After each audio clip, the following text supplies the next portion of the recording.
थोड़ा मैंने smile pass की, मैंने कहा यार आपका कद बहुत छोटा है, जी जी। तो आप बीए में हो? तो वो थोड़ा सा हंस के कहने लगे, सर 1100 नंबर ले आ, अजय कल ही रिज़ल्ट आया है। सही। और बड़े गुस्से से और खफगी से कहा पढ़ाना तो पढ़ाओ वरना ना पढ़ाओ। अस्सलाम वालेकुम नाज़रीन, आप देखें डेली पॉइंट और मैं हूं आपका होस्ट आबद इकबाल। नाज़रीन, आप जानते हैं कि किसी भी मुआशरे की फ़लाह व बहबूद या उसकी तरक्की का अंदाज़ा लगाना हो तो उसकी जो नौजवान नस्ल है उससे बाखूबी लगाया जा सकता है। और गुज़श्ता चंद माह से जैसे ही कोविड-19 जो है वो पाकिस्तान के अंदर आया और पाकिस्तान के जितने भी अदारे जो है वो मुतासर हुए, उनके साथ साथ पाकिस्तान के जो तालीमी अदारे थे और तालीमी अदारों के अंदर जो बच्चे थे वो अपनी पढ़ाई से जो है वो काफ़ी ज़्यादा मुतासर हो चुके हैं। जिसके बाद स्कूल कॉलेज जो है वो बंद कर दिए गए और गवर्नमेंट की जानिब से इन बच्चों को जो है वो प्रमोट कर दिया गया। जैसे ही इम्तिहान हुए बच्चों को जो है वो अगली क्लासों के अंदर प्रमोट कर दिया गया। अब प्रमोट कर दिया गया, इनको अच्छे नंबर के साथ जो है वो पास भी कर दिया गया। लेकिन आने वाला इन बच्चों का मुस्तकबिल क्या होगा, आने वाला पाकिस्तान का मुस्तकबिल क्या होगा? क्या ये बच्चे जो हैं ये अपनी पढ़ाई को जो है वो मज़ीद आगे जारी रख सकेंगे? क्या इसी तरह जो है ये बच्चे अपने अच्छे नंबरों के साथ पास हो सकेंगे या नहीं हो सकेंगे? इन बच्चों के इस रिज़ल्ट के जो है वो मुआशरे के अंदर क्या असरात होंगे? आज हमारे साथ मौजूद हैं द विज़न इंग्लिश अकेडमी के डायरेक्टर सर अब्दुल साहब, जो कि पिछले 14 साल से शोबा तालीम से वाबस्ता हैं। तो इनसे हम जानेंगे कि इस हवाले से जो है ये अपने ख़यालात का जो है वो क्या इज़हार करते हैं। अस्सलाम वालेकुम सर। वालेकुम सलाम। सर, सबसे पहले तो आपके मशकूर हैं कि आपने हमें टाइम दिया। सर, इन बच्चों का क्या मुस्तकबिल होगा? रिज़ल्ट जो है वो बहुत अच्छा हो गया। कुछ बच्चे ऐसे भी हैं जिनको जो है वो 1100 के अंदर जो है वो 1100 ही नंबर दिए गए। तो सर, क्या आने वाला मुस्तकबिल हमारा जो है वो होगा? आज आपने एक अच्छे मौजू के ऊपर मुझे बात करने की दावत दी है।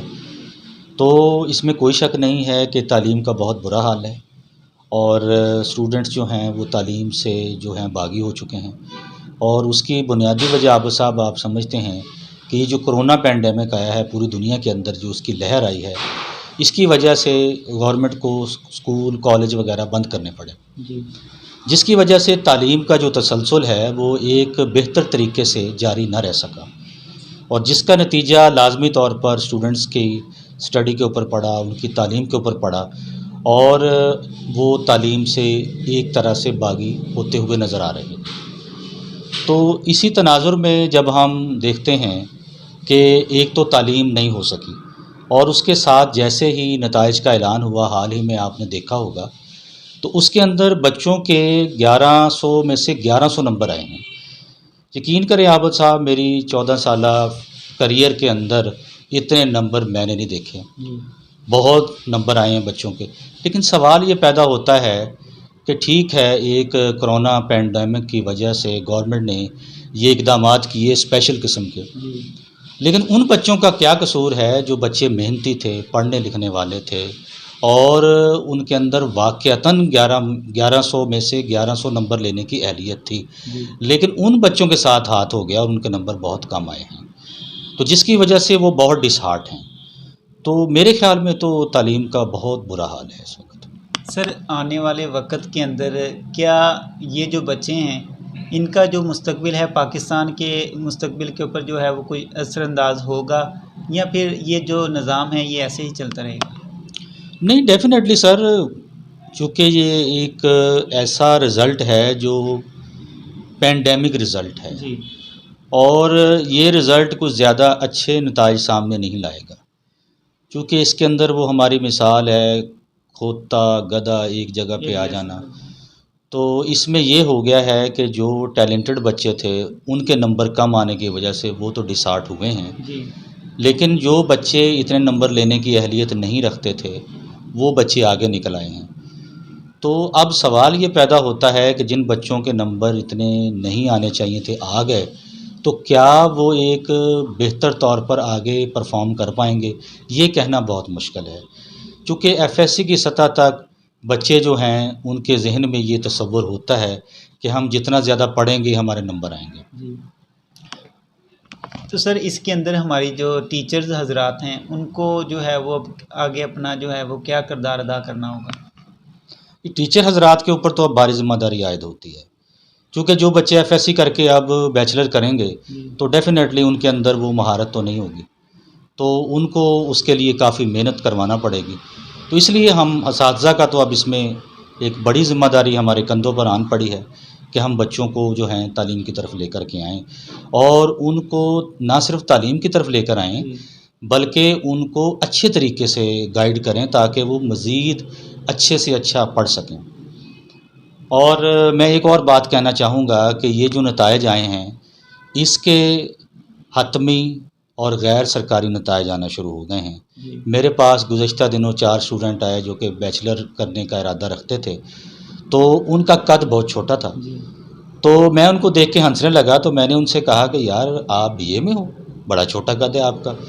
तो वो तैश में आकर कहने लगे, सर जी 1100 नंबर आए ਆ ਸਾਡੇ सही ਤੇ ਅਸੀਂ ਨਲਾਇਕ नहीं हैगे, तुसी सानू पढ़ाना तो पढ़ाओ, नहीं पढ़ाना तो ना पढ़ाओ।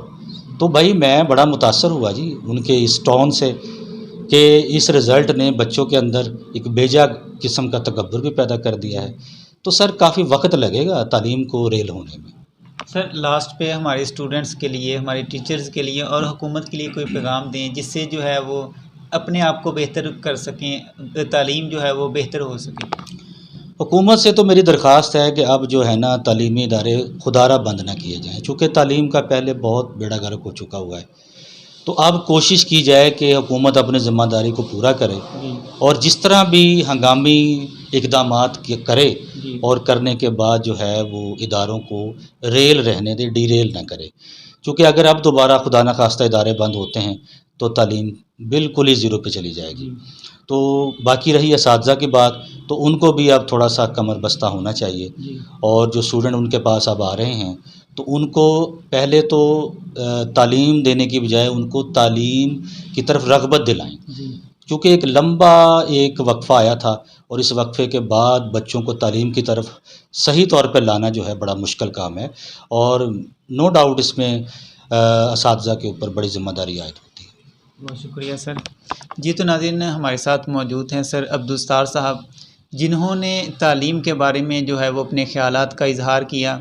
बच्चों को जो है वो इस वक्त बहुत ज़्यादा ज़रूरत है कि वो ख़ुद भी तालीम की तरफ जो है वो अपने आप को लेकर आएँ और इसके बाद जो हमारे उस्ताज़ा इकराम हैं इनके ऊपर एक भारी जो ज़िम्मेदारी है वो आ गई है कि उनको जो है वो बच्चों को पहले से ज़्यादा जो है वो मेहनत भी करवानी पड़ेगी और बच्चों को जो है वो तालीम की तरफ भी जो है वो लेकर आना पड़ेगा।